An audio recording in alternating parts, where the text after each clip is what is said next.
வணக்கம். என்னுடைய பெயர் ராஜேஷ். நான் காஞ்சிபுரத்திலிருந்து பேசுறேன். இன்றைய தினம் நமது மத்திய அரசாங்கத்தின் சார்பாக மத்திய நிதி அமைச்சர் திருமதி நிர்மலா சீதாராமன் அவர்கள் 2025-26 ஆண்டுக்கான நிதிநிலை அறிக்கையை இன்றைய தினம் நாடாளுமன்றத்தில் தாக்கல் செய்திருக்கிறார்கள்.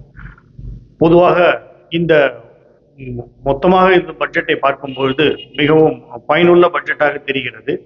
ஏனென்றால் வருமான வரி விலக்கு என்பது 12 லட்சம் வரை உயர்த்தப்பட்டுள்ளது. இந்த 12 லட்சம் வருமான வரி விலக்கு அப்படின்றது பார்த்தீங்கன்னா நேர்மறையாக நடுத்தர வர்க்கத்தினரை, பெரும்பான்மையாக இந்தியாவில் வசிக்கும் நடுத்தர வர்க்கத்தினருக்கு மிகவும் பயனுள்ளதாக அமையும். இதனால் அவர்களுடைய வாங்கும் சக்தி அதிகரித்து, அந்த வாங்கும் சக்தி அதிகரிப்பால் எஃப்எம்சிஜி மற்றும் கன்சியூமபிள்ஸ் இண்டஸ்ட்ரி நல்ல குரோத் ஆகிறதுக்கு ஒரு வாய்ப்பு இருக்கு. கூடவே இதனோடவே எம்எஸ்எம்இன்னு சொல்ற சிறு குறு நடுத்தர தொழில் நிறுவனங்களுக்கு வழங்கக்கூடிய கடன் உச்ச வரம்பை 10 கோடியா உயர்த்தி இருக்கிறாங்க. ஸோ இதனாலேயும் இந்த 10 கோடி கடன் உச்ச வரம்பு உயர்த்தினதுனால நம்ம இந்தியாவில் மேனுஃபேக்சர் பண்றது உள்நாட்டு தயாரிப்பு அதிகரிக்கும். உள்நாட்டு தயாரிப்பு அதிகரிக்கும் போது இன்டைரக்டா அதனால பலன் அடையக்கூடிய வேலை வாய்ப்புகளும் நிறைய உருவாகும்.